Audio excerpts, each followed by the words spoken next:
Before this video starts, I'd just like to make an announcement. I have the Liberal Tears mug for $14.99 on my website. It is the first link in the description if you want to go pick one up.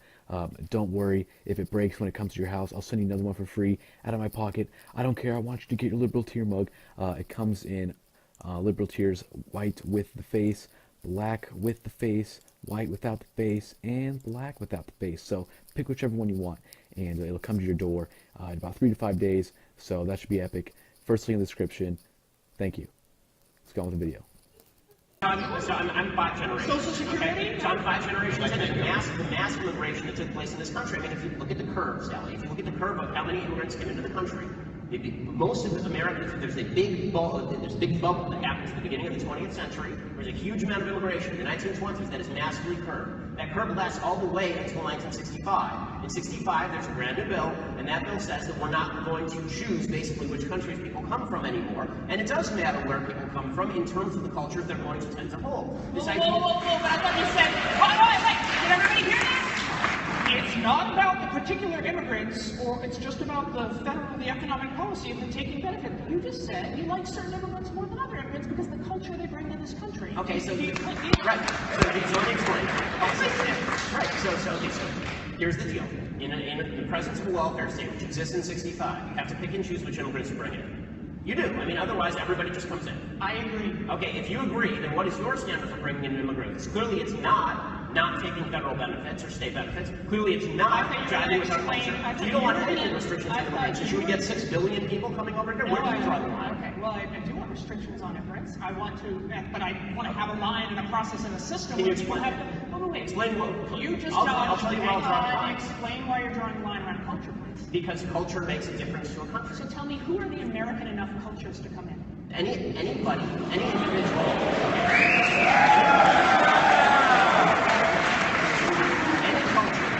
And devotees of any culture who believe in individual freedom, who believe that they actually have to take it, that they have to believe in the notion of private property and constitutional limited government. That's what we've gotten into countries about. Who the fuck have you ever met in this entire new, beautiful world who does not believe in individual liberty? Are you kidding me? Well, this is okay. This is legitimately fully delusional. 99%.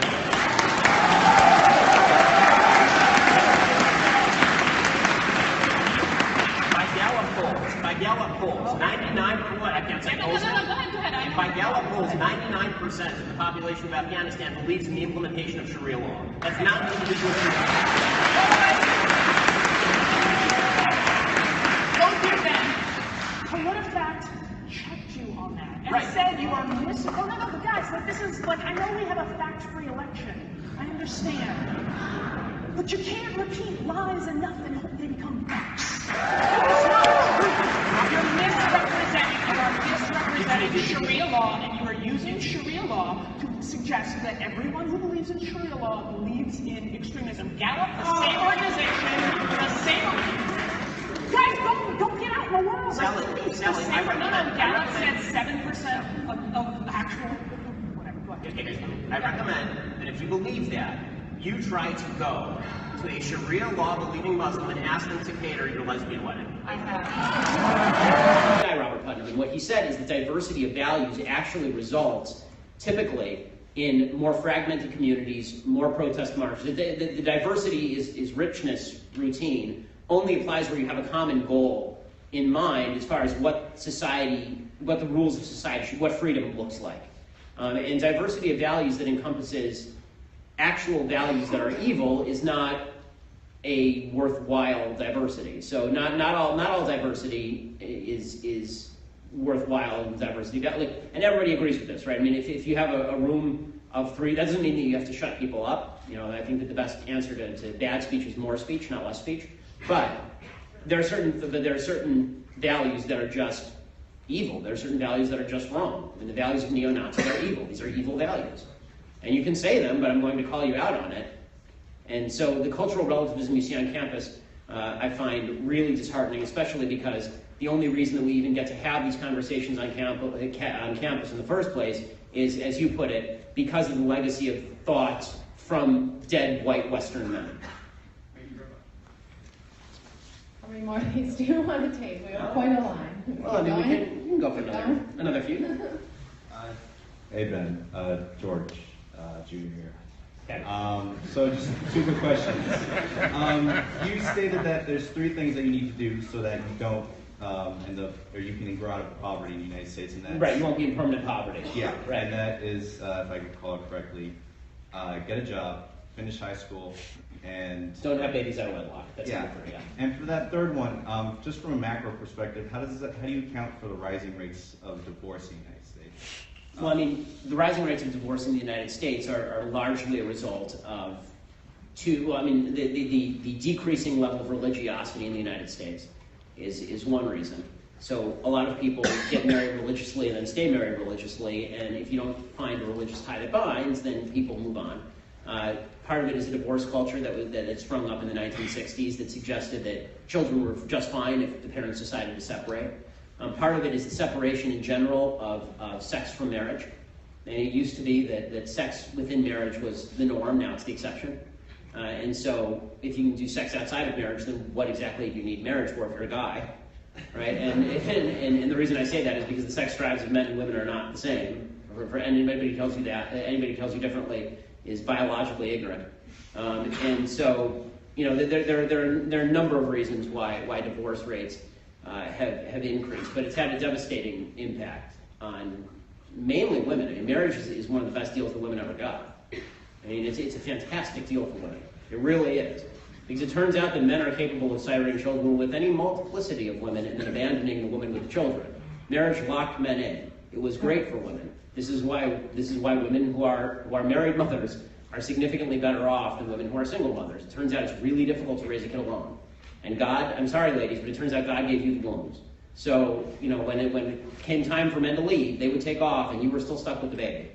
Right? So that's just, again, the reality of the world. So, number of reasons why the divorce rate rose, but it's been a disaster for the United States for sure. Hi, Ben. So, well, to give a bit of background, I'm actually not even American, so I'm from Honduras in Central America. And in general, I would consider myself pretty socially liberal, economic left. But again, I'm here mostly because I pretty much agree with several things that you said, especially like you need to know the other person's viewpoint so that you can reach an agreement. For example, you can try to reach a consensus. Or disagree, at least clarity. Yeah, or disagree. Yes. So, in doing that, and I also agree with the fact that there's really nothing like objectivity. So, like every medium, for example, is going to have their own bias, their own point of view. Right. And I think what we need to make sure is that you have just a diversity of viewpoints, so that at least someone like who wants to be informed, they can just have like they can have every viewpoint. So. In general, I like to read I'm still reading mostly liberal publications, like Vox and The Economist, and I wanted to know, and again, that more sort of the policy wonk kind of publications, and I wanted to know, like, what would you recommend, like, sort of a conservative policy wonk kind of magazine or publication? Oh, okay. I mean, well, there's the City Journal from Manhattan Institute is very good in terms of policy on the right. Commentary Magazine writes about policy a lot. There are a number of publications. National Review obviously writes a lot about policy. My website, The Daily Wire, writes a lot about policy. So there are a lot of sources. But I mean, I agree. I think that having a wide variety of sources that you read across the political aisle, it was very useful. I read, you know, all of the main sources of the left. I think it's important, and I think that it's informative. All right, okay. So Woodrow Wilson was pretty well regarded for being a progressive, and that's why he's a famous president. Despite that, he's also quite a bit of a racist, and that's why a lot of people in Princeton want to take his name off of buildings. So I think we all know how we feel about the reason why people want to take Wilson's name off. However, he was famous for being progressive, and that runs counter to his racism. Do you think his name should remain on the building? Part of the reason for taking it off? Yes, I think his name should remain on the building, not because I think Woodrow Wilson was a good guy. I think Woodrow Wilson was a scumbag. Because he was a progressive and also because he was a racist.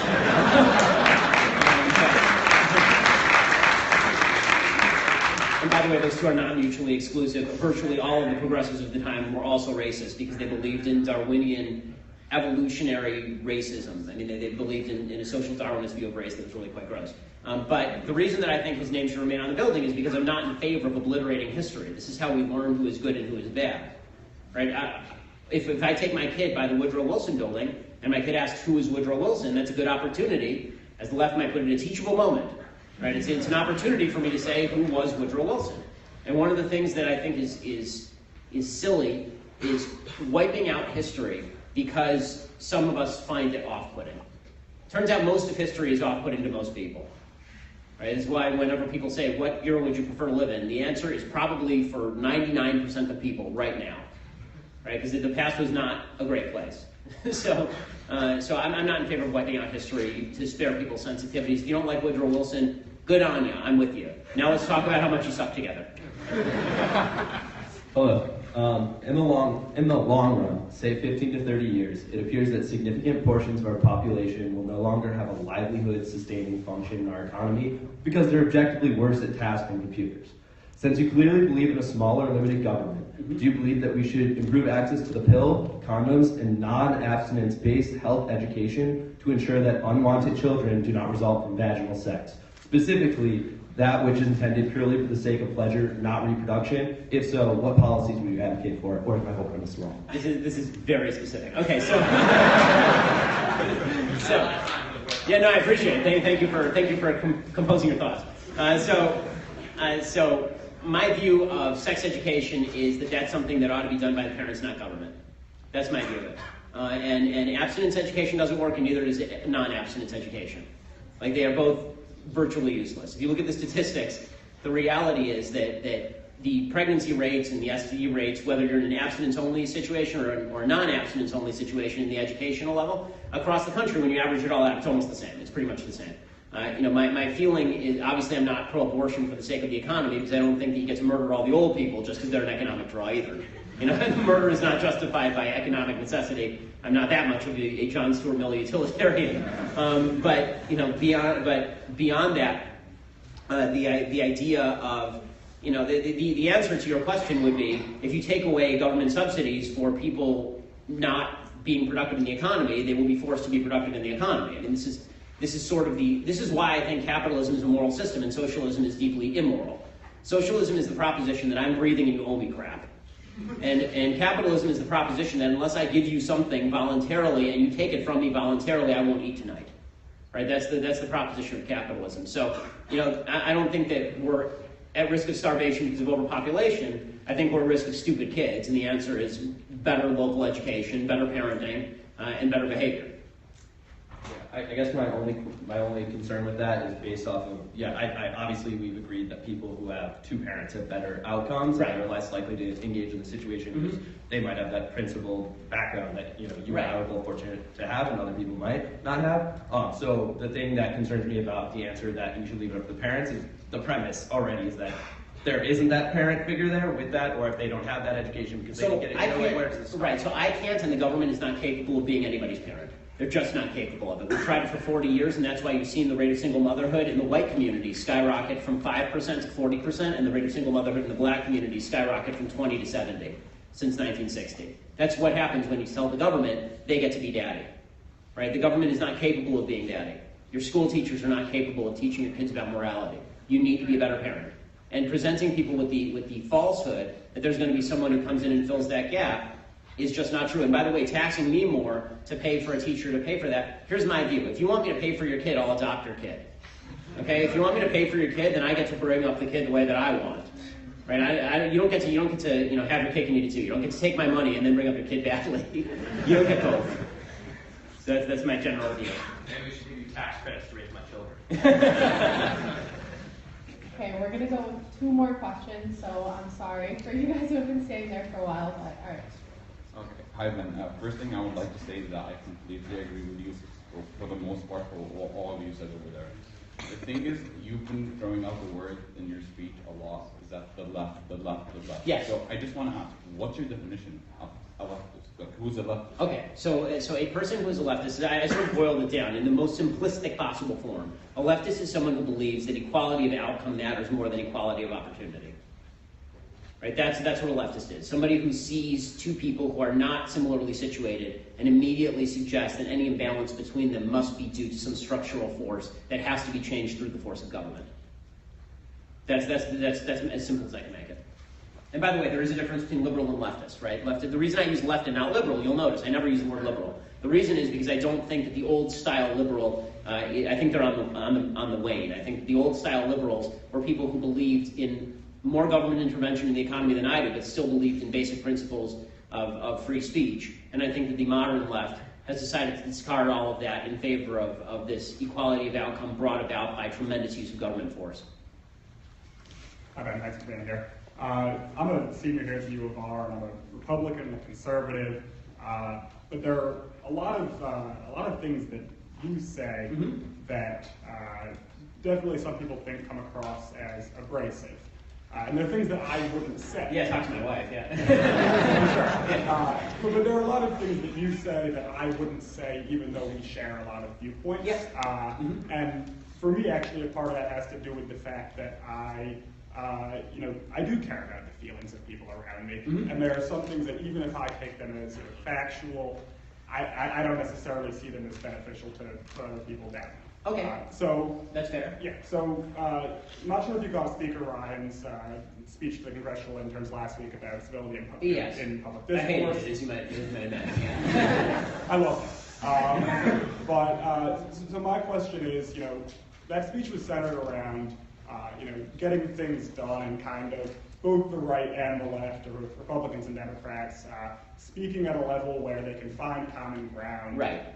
So, in your view, at what point does your abrasiveness, or the things that you're willing to say, get in the way of productivity? Do you ever feel that?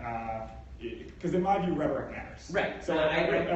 Do you think that there are instances where the things that you say maybe don't benefit, the values that they don't help us get things done? I mean, I hope not, but that's a subjective decision. Obviously, if I didn't think I was doing a good job, I would change. So the reason that I use abrasive rhetoric sometimes, and particularly with regard to what I perceive to be moral issues, is because the greatest barrier to people coming to any sort of consensus is this barrier of under moral superiority. There's a whole group of people, and if you're on college campus, you know this, where if you say you're a Republican or a conservative, the first thing they say to you is you must be a racist, sexist, bigot, homophobe, right? You must be a bad person. There is no good response to that comes from an efficiency or policy alongside. There is no good response to that, right? If someone calls you a racist, you can't come back with, but the measures that you're proposing are counterproductive, right? They just don't work economically. They result in lower GDP. Right? This is not an effective response. So most of the places where I'm most abrasive tend to be places where the left feels an unearned moral superiority, and my goal there is to strip them of that feeling. And then we have a mutually assured destruction. We can do character attacks all day, or we can move to what works and what doesn't work. Right? So the idea is that you have to speak in moral language. This is why when I speak in terms of socialism versus capitalism, I haven't even talked about socialism is a failed experiment everywhere that it's tried. Right? Instead, what I talk about typically is the morality of socialism is actually immoral. It is government-subsidized theft. Right? And the reason that I do that, and that's more abrasive, it's a more abrasive way of putting it. The reason that I say that is because people tend to understand moral arguments more easily than they understand policy arguments, and more importantly, we need to get beyond the point where we're just insulting each other. So the problem is one side's insulting, and the other side is coming back with efficiency, utilitarian metrics. You're not going to even be able to have a conversation. Because if someone calls you a racist and your immediate response is, well, that's, you're a reasonable person, let's have a conversation about that, then you've already lost the argument. You're already considered a racist, because you're saying a reasonable person called you a racist, therefore it's reasonable to think that maybe you're a racist. The proper response to you're a racist is no, you're an asshole. Right? And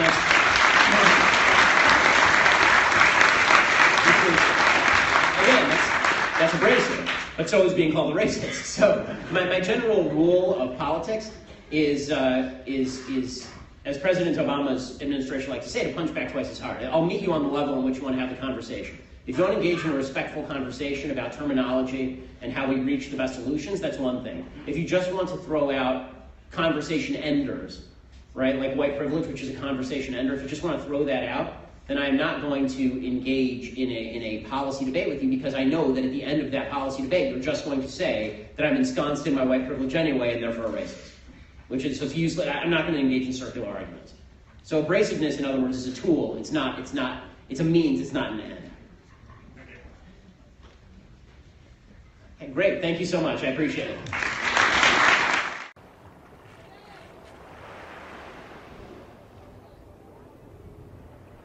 Hello everyone! Hey, I'm just stopping by to remind you that liberals are insane! Social justice warriors are becoming more violent and triggered than ever before. Anyways, be sure to subscribe to KGP TV on YouTube and have a blessed day. Yeah, man!